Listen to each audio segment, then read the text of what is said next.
नमस्ते साथियों, YouTube channel में आपका स्वागत है। आज हम पैरासाइटिक डिजीजेस का अध्ययन करेंगे और उसमें हम सबसे पहले प्रोटोजोआ का अध्ययन करते हैं। साथियों, लगातार हमने इस चैनल के ऊपर विभिन्न प्रकार के सब्जेक्ट के वीडियो हमने डाल दिए हैं, जिनका आप अध्ययन करके जल्दी से शीघ्र रूप से कोर्स कर सकते हैं। साथ ही YouTube चैनल पर हमने मॉडल पेपर भी डाले हुए हैं और मॉडल पेपर्स का आप अध्ययन करके आपके तैयारी का स्तर भी जान सकते हैं। इसी के साथ आज हम शुरू करते हैं प्रोटोजोआ से संबंधित बीमारियां। चैनल को आप सब्सक्राइब करें ताकि आपको लगातार अपडेट मिलती रहे और ये बिल्कुल फ्री है। बेबीसियोसिस बेबीसियोसिस को हम कहते हैं टिक फीवर, क्योंकि ये टिक से फैलता है। टिक यानी हिंदी में इन्हें चीचड़े कहते हैं। अगला इसका एक और नाम है रेड वाटर यूरिन, जो कि इसके लक्षणों का प्रमुख है कि इसके अंदर मूत्र के अंदर यूरिन आता है, मूत्र के अंदर इसके अंदर लहू आता है और वह इस कारण वह रेड कलर का हो जाता है। रक्त का मूत्र के साथ निकलना होता है। इस क्रिया को हीमोग्लोबिनूरिया भी कहते हैं। विदेशी और संकर नस्ल की जो गायें होती है उनके अंदर ये सबसे ज्यादा अधिक मात्रा में ये बीमारी मिलती है, क्योंकि वो चीचड़ों से सबसे ज्यादा प्रभावित होती है। देशी नस्ल की गायों के अंदर चीचड़े बहुत कम होते हैं और वो चीचड़े होने के बावजूद भी उससे कम प्रभावित होती है। इसके प्रमुख कारक देखें तो दो हैं, बेबेशिया बाइजेमिना और बेबेशिया बोविस। इसके अंदर लक्षण देखें तो मूत्र गहरे लाल रंग से भूरे रंग का होता है, कॉफी कलर जैसा मूत्र बाहर निकलता है। और हम देखें तो मूत्र जब बाहर निकलता है तो उसके अंदर मूत्र में झाग बन जाते हैं और वो काफी समय तक रहते हैं। इसलिए इस बीमारी को रेड वाटर डिजीज भी कहते हैं, क्योंकि जो मूत्र निकलता है वो बिल्कुल लाल कलर का निकलता है। लक्षण देखें तो कॉफी कलर के यूरिन का निकलना, कॉफी लाल कलर के यूरिन का, तीव्र बुखार मिलता है, 105 डिग्री फ़ारेनहाइट तक इसके अंदर बुखार मिलता है। सुप्रा स्केपुलर लिम्फ नोड जो होती है उनमें सूजन आती है। अगर जानवर के अंदर हम लिम्फ नोड की बात करें तो इसके अंदर लिम्फ नोड की सूजन मिलेगी। अगर जानवर इस तरह से मान लीजिए खड़ा है तो आप इसके अंदर क्या है कि उसकी जो बगल है वहां पर अगर आप बगलों में हाथ लगा के देखते हैं तो आपको एक सूजन मिलती है और ये सूजन जो होती है वो लिम्फ नोड की होती है, जो कि सुप्रा स्केपुलर लिम्फ नोड के कारण होती है। तो यह इसकी विशेषता है।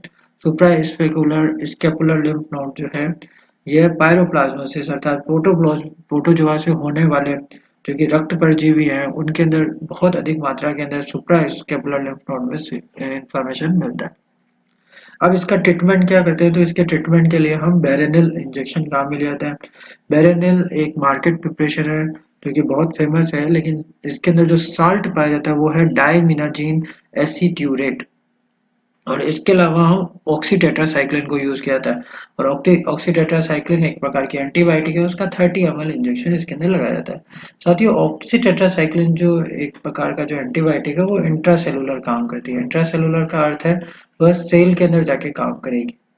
इसलिए चूंकि ये जो एक प्रकार का प्रोटोजोआ है वो सेल के अंदर रहता है, वो आरबीसी के अंदर निवास करता है। ये प्रोटोजोआ आरबीसी के अंदर निवास करता है, इसलिए ओटीसी भी इसके लिए कारगर साबित होती है और बेरेनिल का इंजेक्शन लगाया जाता है। बहुत बार इसमें ओटीसी एलए हम यूज करते हैं और बेरेनिल का इंजेक्शन लगाया जाता है। साथियों, एग्जाम के अंदर कभी कभी इनकी डोज रेट भी पूछ ली गई है, लेकिन एलएसए के पेपर में डोज रेट पूछना गलत है। आपकी किसी भी दवाई की डोज नहीं आएगी। पिछले बार भी जब पेपरों के अंदर डोज पूछी गई तो वो प्रश्न को बाद में कैंसिल कर दिया गया और उसके लिए बोनस मार्क दिए गए। अगला हम देखें ट्रिपेनोसोमियोसिस। ट्रिपेनोसोमियोसिस की बात करें तो इसका जो सामान्य नाम है उसे हम कहते हैं सूड़ा, या ये जो सूड़ा शब्द बना है वो सूड़ा से बना है। सूड़ा यानी गंदगी, गंदगी से ये शब्द बना है सूड़ा। इस तरह से ऊंट में तिबरसा इसे कहा जाता है। तिबरसा मतलब 3 वर्ष। ट्रिपेनोसोमियोसिस जो होता है गाय, भैंस, घोड़े, ऊंट, भेड़, बकरी इत्यादि में पाई जाती है और ऊंट के अंदर ये फेमस रूप से राजस्थान के अंदर मिलती है। इसके अंदर इसका जो प्रमुख कारक है वह है ट्रिपेनोसोमा इवांसाई। ट्रिपेनोसोमा इवांसाई के कारण ये रोग फैलता है। और टेबेनस मक्खी जो है इसका वाहक होती है। टेबेनस मक्खी सबसे बड़ी मक्खी होती है। इसके पंखों की अगर व्यास को देखें, दोनों पंखों के बीच की दूरी देखें तो 2.5 सेंटीमीटर तक होती है।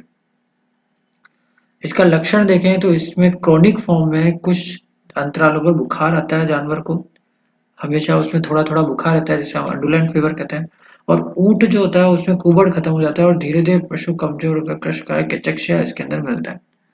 आगे हम देखें तो इसके लिए क्या विशेष प्रकार की औषधियां हैं, तो प्रोटोजोआ जनित बीमारियों की औषधियां बहुत बार पूछी जाती है, इसलिए ध्यान रखें कि सबसे इम्पोर्टेंट जो है वो औषधि जो कि ट्रिपेनोसोमियोसिस में काम आती है वो है क्यूरापायरामिन, जो कि बाजार में ट्राइकिन के नाम से इसकी प्रिपरेशन आती है।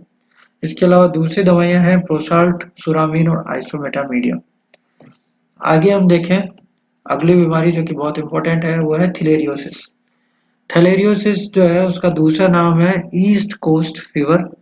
टिक फीवर भी इसको कहते हैं क्योंकि यह भी टिक से होता है, और विदेशी और संकर नस्ल की गायों या भैंसों के 6 माह के बछड़ों में होता है। ये ध्यान देने वाली योग्य बात है कि यह बीमारी जो होती है ये बछड़ों में अधिक मात्रा में पाई जाती है।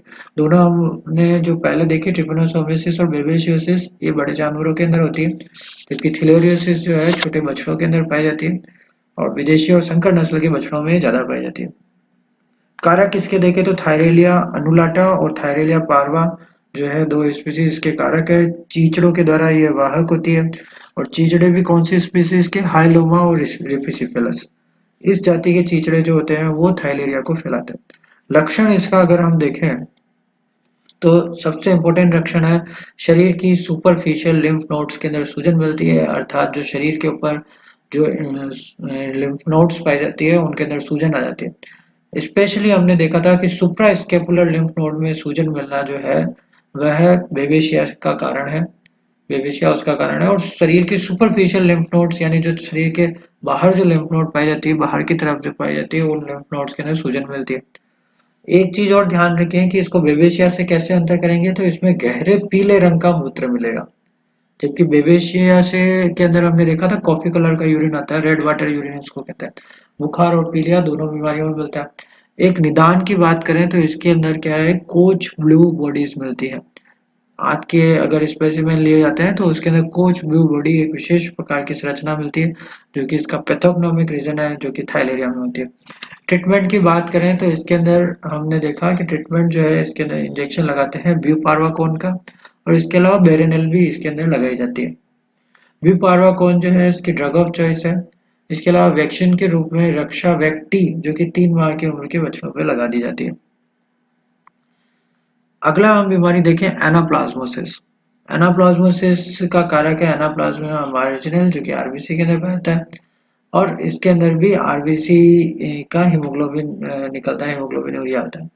ट्राइकोमोनियासिस की बात करें तो ट्राइकोमोनियासिस भी एक प्रोटोजोआ जनित बीमारी है, और वो ट्राइकोमोनास स्पीसीज से होती है, और इसका जो लक्षण होता है उसके अंदर अर्ली अबॉर्शन मिलता है, और 3 माह के अंदर अंदर अबॉर्शन हो जाता है। गर्भपात के समय ऊन जैसा एक एक्सुडेट निकलता है उसके अंदर, जिसे हम मवाद का जो है ठोस होता है, मवाद का क्या चिकनापन ज्यादा हो जाना, तो उसे हम कहते हैं उससे इस तरह का एक्सुडेट इसके अंदर निकलता है। तो ट्राइकोमोनियोसिस जो है एक प्रकार का अबॉर्शन करने अबॉर्टिव है, अबॉर्टिव पेशेंट है। इसकी तरह हमने देखा था पहले जीवाणु जनित रोगों के अंदर ब्रुसेला जो कि अंतिम 3 माह में करता है, जबकि ट्राइकोमोनास जो होता है शुरू के 3 माह के अंदर अबॉर्शन होता है। अगली हम बीमारी देखते हैं कोक्सीडियोसिस। तो कोक्सीडियोसिस का जो कारक है वह है आइमेरिया। आइमेरिया स्पीसीज के कारण होता है और इसमें खूनी दस्त लगता है। और ट्रीटमेंट के लिए इम्पोर्टेंट याद रखें क्योंकि बहुत बार ट्रीटमेंट पूछा जाता है प्रोटोजोआ जनित बीमारियों का, तो इसका आंसर होगा एम्प्रोलियम। कोक्सीडियोसिस के केस में एम्प्रोलियम काम में लिया जाता है, फ्यूराजोलिडोन और एम्प्रोलियम। रक्त परजीवी द्वारा फैलाई गई सभी प्रकार की बीमारियों को प्रायोलोप्लाज्मोसिस कहते हैं। एक टर्म विशेष रूप से पहले पूछी जाती है, ऐसे रक्त परजीवी या प्रोटोजोआ जो कि रक्त के अंदर बीमारियों रक्त परजीवी बीमारियां फैलाते हैं, तथा इसके अंदर एक लक्षण स्पष्ट रूप से देखा जाता है कि इसके अंदर बुखार आता है और आरबीसी का ब्रेकडाउन होता है। इसमें तीव्र बुखार आता है, लिवर और प्लीहा की अतिवृद्धि हो जाती है। ये प्रमुख रूप से हमने प्रोटोजोआ जनित बीमारियों को हमने देखा।